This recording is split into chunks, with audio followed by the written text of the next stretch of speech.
আসন্ন ঈদ উৎসবকে সামনে রেখে সাবরুম মহকুমার সীমান্তবর্তী এলাকাগুলিতে গরু চুরির হিড়িক পড়েছে। শুক্রবার মধ্যরাতে সাবরুম নগর পঞ্চায়েতের সীমান্তবর্তী আমতলী এলাকার বাসিন্দা প্রভাকর দের বাড়ি থেকে বাংলাদেশি চোরেরা 3টি গরু চুরি করে নিয়ে যায়। যদিও বাছুরটিকে বাংলাদেশে পার করলেও বাকি 2টি গরুকে ওপারে পার করতে সমর্থ হয়নি চোরেরা। ঘটনায় সীমান্তে বিএসএফ টহলদারি নিয়ে সন্দেহ দেখা দিয়েছে সংশ্লিষ্ট এলাকাবাসীর মধ্যে। মাঝে আর মাত্র 3 দিন বাকি। আগামী 22 আগস্ট মুসলিম ধর্মাবলম্বীদের পবিত্র উৎসব ঈদ উল জোহা। মুসলিমদের এই উৎসবটি কুরবানি ঈদ নামেও পরিচিত। এই কুরবানি ঈদে মুসলিম ধর্মাবলম্বী মানুষ গৃহপালিত প্রাণী বিশেষ করে গরুকে জবাই করে। এই ঈদকে সামনে রেখে ইতিমধ্যে দেশ ও রাজ্যের বিভিন্ন প্রান্তে গরু কেনার হাট বসেছে। আর এই ঈদ উৎসব উপলক্ষে কিছু অসাধু ব্যবসায়ী কিংবা চোরাকারবারিরাও সক্রিয় হয়ে ওঠে।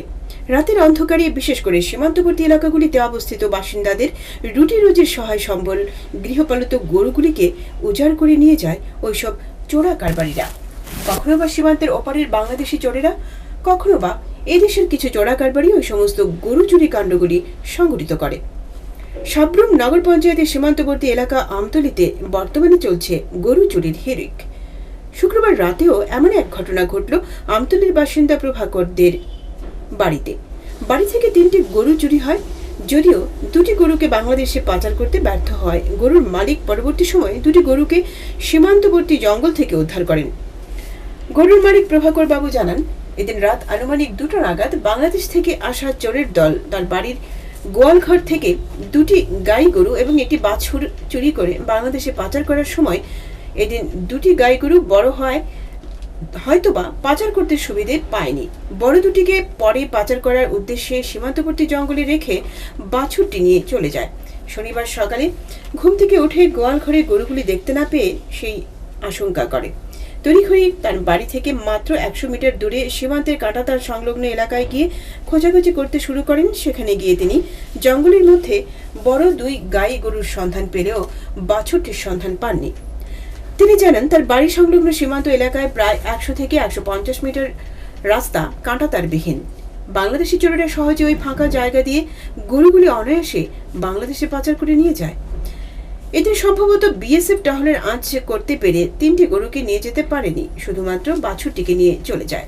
তিনি এ ব্যাপারে বিএসএফ ক্যাম্পে একটি লিখিত অভিযোগ জানান। গরুর মালিক আরও জানান, গত কয়েকদিন আগেও ওই এলাকার বাসিন্দা তপনদের বাড়ি থেকে বাংলাদেশি চোরেরা কয়েকটি গরু চুরি করে নিয়ে যায়। পরে অবশ্য বিএসএফ বিডিআর এর সহযোগিতায় তপন বাবু গরুগুলি ফেরত পান। কি ছিল? গরু বাচ্চা চুরি করে নিয়ে গেছে বাংলাদেশে। 2 দিন আগে পার্শ্ববর্তী এক বাড়ি থেকে চুরি করে নিয়েছে। এটা বিএসএফ এবং বিডিআর এর সহযোগিতায় পাওয়া গেছে। আমিও এখন বিএসএফ ক্যাম্পে দরখাস্ত দিয়েছি।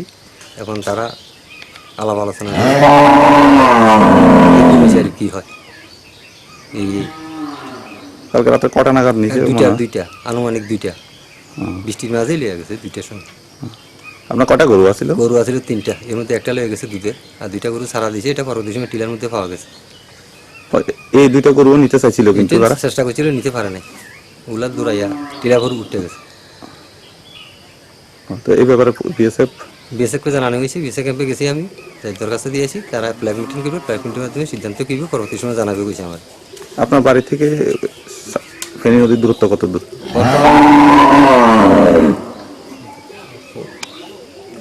100 মিটার হবে, এর বেশি তো না। আপাতত 100 মিটার। তো এইদিকে বিএসএফ থাকে না? বিএসএফ থাকে দূরে আছে, ওটির ভিতর। তো রাতের বেলা তারা টহলদারি দেয় না? টহলদারি দিয়ে এখন বৃষ্টি চলে। বৃষ্টি থাকাকালীন কোন সময় লেগে গেছে কেউ তো কইতে হচ্ছে না। তারা তো বৃষ্টি যে সময় চলে সময় ওটির ভিতরে দিয়েছে। পরবর্তী সময় আমি ওটিতে গেছি রাত্রে। বিএসএফ বুদ্ধে তোকাতুকি করছে, তারাও চেষ্টা করছিল, কিন্তু ইয়ার আগেই গরু পার করি বাংলাদেশে লেগে গেছে। রাত্রিবেলা বিএসএফ এর সীমান্তে টহলদারি থাকা সত্ত্বেও কিভাবে বাংলাদেশ থেকে চোরের দল ভারতীয় সীমান্তে প্রবেশ করে অবাধে গরু চুরি করে নিয়ে যাচ্ছে, তাতে স্থানীয় বাসিন্দাদের মধ্যে নানা প্রশ্ন উঠতে শুরু করেছে। প্রতি বছর এই ঈদ আসলেই স্থানীয় গরুর মালিকরা উদ্বিগ্ন থাকেন, কারণ সীমান্তবর্তী এলাকার বেশিরভাগ মানুষ কৃষি ও গৃহপালিত পশু পালন করেই খুব কষ্টে তাদের সংসার প্রতিপালন করেন। তাই তাদের দাবি সীমান্তে রাতে বিএসএফ টহলদারি আরো জোরদার করার। নিজস্ব প্রতিনিধি রিপোর্ট, হাল্লাবোল।